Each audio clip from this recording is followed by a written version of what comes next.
communities have had it, and people in a parking lot, if the noise from inside their vehicles within 25 feet, it gives the officer some leverage to deal with that. So, any other questions on that? But only we stole this verbatim from Jessup intentionally because that was the ordinance that our officer is accustomed to following, and he had a lot of success using it, so we didn't want to reinvent the wheel. Right.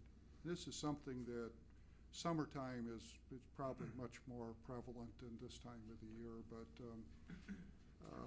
I think it's something that will be helpful for our officers. And as Carter said, it's been used in Jessup, and one of our officers actually is from Jessup, and they felt it helped over there to reduce that nuisance to people living near parking lots. And okay, so I'll entertain a motion. So moved. Okay, John, Don second. Okay, roll call. Grover, Yes. Brown, Yes. Holland, Yes. Linneus, Yes. Vaughn, Yes. Hill, Yes. Dallenbach. Yes. Okay, item number 7, motion to receive, file, consider, and adopt the ordinance for the second time amending Chapter 52 Weeds and Grass by repealing this chapter and replacing it with a new Chapter 52 Mowing of Properties. And this is probably one that maybe Carter or Al, would you want to give us the nickel outline?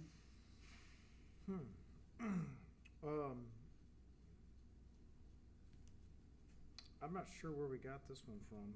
Is this one that you've used before, Al, or is this one I made? You made. I made it. Okay. Grundy Center. Grundy Center, yeah.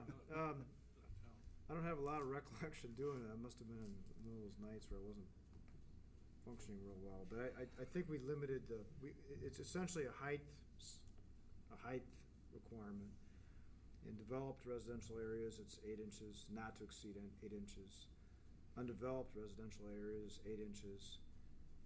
Business and in industrial, it's 6 inches, but agriculture, it's 15 inches. And obviously we had to make some adjustment for ag, and that's specifically when we're dealing with grass, weeds, or brush. Obviously, agricultural commodities would not be subject to the height specification. The next part about this was I think this is the one where we were allowing us to go in.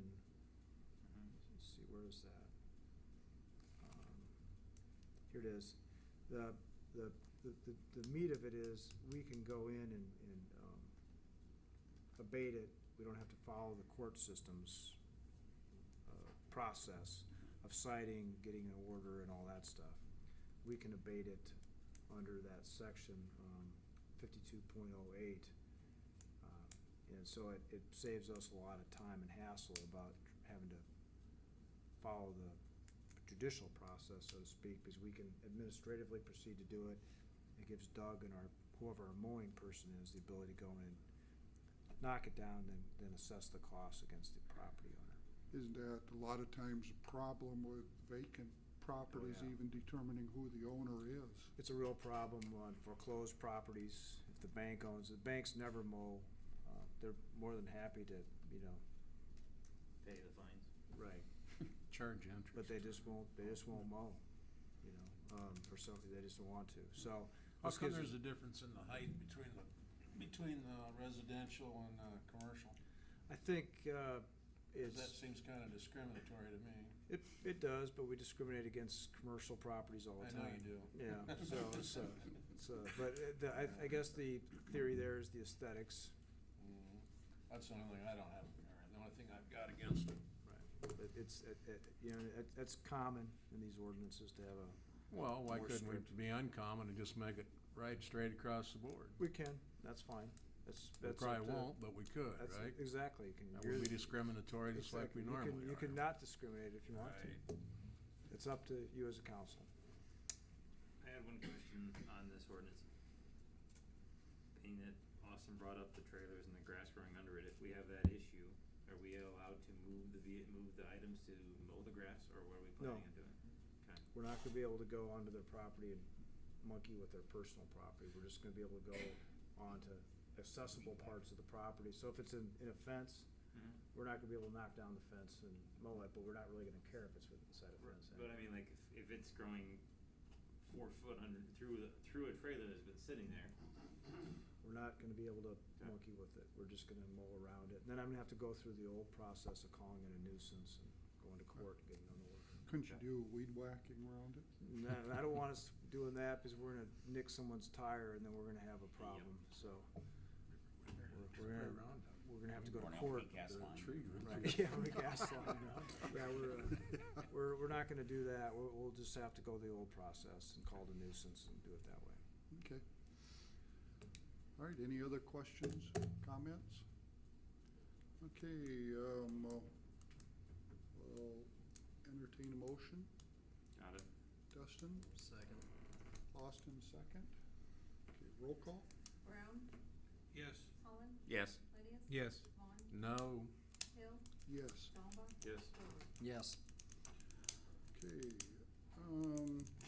Okay, now we know who clicks their pen all the time. I'm gonna keep Damned eraser. I gave you a pencil with an eraser. One complaint we've heard on Facebook, seen on Facebook, I should say. Is pen Okay, yes, clicking pen, very annoying during council meetings. Don't put that in paper. Is that the only thing I do to annoy people? I'm sure they can find What- another reason. Let's move on here, let's move on to, Well. motion to adopt a, resolution approving the commercial corridor application submitted by Sheehan, Tidball Legion Post number 30, not to exceed $7,500. Al, maybe We received the application that requires your approval, but as I understand it, this is a program that we have for our commercial corridor restoration. They're eligible being within the corridor, and it just takes your action to get it off the ground. Mhm. They are renovating the building that's taking place, and I think it's an improvement in that neck of the woods, so I don't see a reason not to approve it. Okay, yep. Okay, I'll entertain a motion. I'll move, so move. Don, Denny, second. Okay, roll call? Holland, Yes. Lydias. Yes. Vaughn, Yes. Hill, Yes. Dahlbach. Yes. Grover. Yes. Brown. Yes. Okay, item number 9, motion to adopt a resolution relating to financing of proposed project to be undertaken by the city of Independence, Iowa, establishing compliance with reimbursement regulations under the Internal Revenue Code. In essence, this gives us permission to repay ourselves should we incur costs associated with building the new police station. We have not issued a bond at this point. We do not intend to issue a bond until spring at the earliest, so if we incur any costs between now and then, again, we can recoup that. If we decide not to incur any costs, we're not out anything. It's not saying that we are bonding for it. It's not saying we know how much we're going to spend. It just gives us permission to reimburse, should we incur those costs. Are we gonna give the public a chance to vote on this? That would be council's determination. It is not subject to a referendum short of $700,000 in this. How much do we have in the project right now? Right now, we have $90,000 for the purchase, and we have $8,800 in asbestos removal and $12,000 approved for demolition. It's 112. And how much is the project you're gonna be talking about, you think? Well, construction costs based on the architect's estimate on square footage was $708,000. 708?